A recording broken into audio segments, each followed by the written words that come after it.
Guys and gals, let's have a conversation today. And let's talk about, the practicality or why you need to build a belt kit. Most of us will wear a backpack and will venture into the backcountry, or like myself, like to go on canoe trips. And then you empty out all your gear, you set up your camp, you got your tent, your shelter, everything's set up. You start cooking some food. Now you got some food in your belly, you're feeling pretty good. Now you are in the mood to explore, right? You are in an area, say, of a desert. There's native drawings and things on rocks. Maybe you're in another area where you want to explore some goat trails up in the foothills or the mountains. Whatever your environment, we all live in all kinds of different places, and we all like to take vacations in things that appeal to our personality. So how does a belt kit really factor into all that? Well, the belt kit is essentially carrying essential kit on you. It is the kind of kit that you can rely on in the case of an emergency, or maybe you just want to get out somewhere and have a fire, make some coffee and tea, and just relax. Well, you don't have to go out and spend gobs of money researching and trying to figure out how you can make this belt kit. Now, I know on this channel I've created lots of different belt kits over the years, usually using military surplus pouches and web belts. But I can understand for a lot of people that would not appeal to them. So you might be thinking, well, what can I do? I'm not into that kind of stuff. But all of us just about wear a belt. I wear a belt all the time. And even when I'm on my canoe trips, I'm wearing a belt. So right then and there, you have a belt. So how can you build some kit for that? Well, I am kind of a hatchet guy. So I really like to carry a hatchet. Carrying a hatchet for me is pretty important. So I thought, how could I solve that problem to carry a hatchet just on a regular belt? And what I did is, I went to the hardware store. This is actually it was a leather pouch that went down a little bit farther to put a pair of pliers in, like a tool. And I thought, well, I don't need the tool. And I know you can get hammer pouches that are, have a metal ring, and I didn't want something metal. So I simply bought this pouch. I think it was like $4. Took a razor blade, cut the bottom off, and it worked perfect for being a way to carry my hatchet on my belt. Problem solved. I now have a ready-to-go belt kit. Okay, Jeff, that's all well and good, but I'm not a hatchet guy. Well, maybe you are just a regular old pocket knife guy. So here we have a Buck 110. Excellent tool for campers and hunters alike. My dad had, in the past when he was alive, skinned many deer with a Buck 110. Perfect knife for making wiener sticks, kindling, all that kind of stuff for a campfire. So, hey, you don't need a great big knife hanging off of your waist if you want to design a very simple belt kit. The belt that you're wearing on your pants. Here you have already solved that problem. You have a knife, and if you're wearing pants, you probably have pockets, and you throw in a couple lighters. So if one lighter doesn't work, well, now you have a second lighter. So you have a little bit of backup there. So you've already solved a cutting issue, a fire lighting issue with the belt kit already. Even this is not on your belt, but it's in your pants. So, hey, you already are ahead of the game. I think one thing that gets overlooked when people are focusing on building belt kits and the stuff that they want on their kit, and then they get out on the trail, they forget something very simple and very important, and that is just a simple pair of leather gloves. Now, you don't have to wear the gloves. Throw them in the pocket of your pants. If you're wearing cargo style pants, throw your gloves in. It's really important. And I'll tell you why, because the moment you start grabbing branches, especially types of evergreens, they're going to have all kinds of tree sap, and now you're going to be dealing with sap all over your hands. That is a real pain in the butt. Now, if you're going to do fire preparation, handling wood, if you're not wearing some simple hand protection with some leather gloves, you're going to get slivers, things like that. So an item that should always be accompanying your belt kit is just a simple pair of leather gloves. Now, over the last 10 years, I have watched countless bushcraft videos. I've lost track, probably well into the multiple hundreds of videos I've watched and learned things from people over the years, or just out of curiosity to see how other people do things. Now, as I said before, maybe you're not a hatchet guy. I know there's people out there that really like to use a handsaw with their knife. Well, here's a couple options that I did. And I created this more out of sentimental value.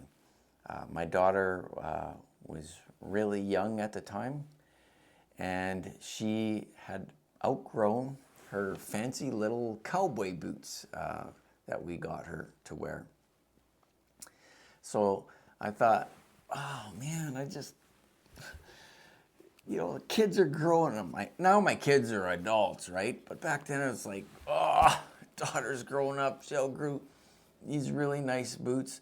And I thought, wait a minute, why don't I make a knife sheath out of the boot?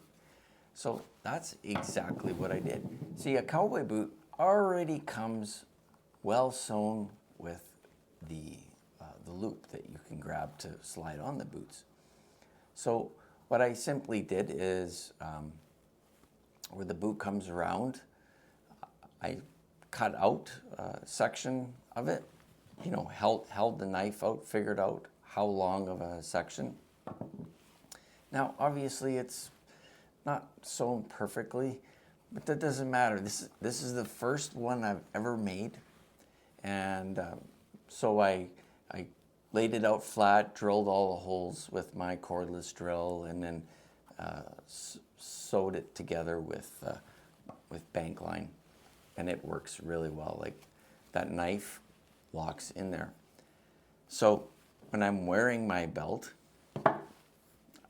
I have a great knife. So I have my Mora Garberg is with me. And not to mention, it carries sentimental value. So for some of you, when you're building some of your belt kits, I'm sure you have things around your house that you can use to make different pouches or things like that that can hold sentimental value. That makes building a simple belt kit on a belt that's already on your pants really, really special. Here you can see I did the similar thing for the saw. So it can slide in either way, and it's already equipped with a belt loop. So if I just want to wear my knife with the saw on my leather belt, this weighs next to nothing. So that gives me my Bocco Laplander and my Mora Garberg. Two really important tools when you're out there and you want to do some camp prep, or maybe you just want to practice your fire making skills. Well, you already have that kit on you, ready to go. The primary focus of building these kits is for it to be tool-based, right? So we're not carrying water and shelters, tarp shelters, extra cordage, things like that. So the moment you start doing things like that, you're going to well exceed the capabilities of a normal belt. Then you're going to have to figure out means to, to carry water and all this extra equipment and gear. Now I have videos to do those kinds of things on the channel, but that's not the focus of our discussion here today. We're just looking at the general practicality of the everyday outdoorsman. You and I, or outdoors lady, you just want to go out into the forest with your kids or your family, and you just want to have a good time. You want to make a fire, roast some hot dogs, make some s'mores, enjoy that quality time with your kids, because like my daughter, they don't stay little very long, right? So you're figuring out a way to carry some proper kit on the belt that you're wearing every day. So when you are out there with your kids, they're like, "Whoa, look at Dad! He's got a knife and a hatchet," or "Whoa, Dad's set up." You are the superhero for your kids. That's what it's all about, right? Dad, Mom, to the rescue. We're going to show the kids how to make a fire, how to have a great time out in the forest. It's really important for you to remember that you are building this kit around your environment, your skill level. You are not trying to make and complete a checklist. Oh, Survival Scout did all this, so this is what I have. No, don't just build a kit and put all the things in there because, say, that's something that I put in a kit. You see, because your environment or your skill level could be different from my skill level and the things that I like to do. See, I generally don't like being around people, so I build a kit so I can go out with me and my dog and disappear miles and miles and miles away from civilization. So I have to depend on my skill set, and I bring the tools that I am comfortable using and that my skill set works around. So that's really important when you are putting your kit together. Build your kit around your environment, your skill level, and what you are comfortable and knowing and what to do. Because this is about you enjoying your time outdoors. This is you creating an atmosphere of relaxation, an atmosphere for you to recharge from the everyday stresses of, the things you have to deal with at work or family situations, right? So you're building a kit to not just around your skill level, but you're building a kit to give you just a nice, relaxing, calm peace of mind. Well, if this is something that you've been thinking about, that you want to do, I have a playlist on the channel, and I have experimented and built all kinds of different belt kit designs over the years. So check out those videos. I've got from bushcraft belt kits to right up to making like a 3-tier survival system. So it can give you lots of ideas, and a lot of it is done with military surplus pouches and kit. But remember, right, you already are probably wearing a belt already. So if you're thinking about it, why not start right here?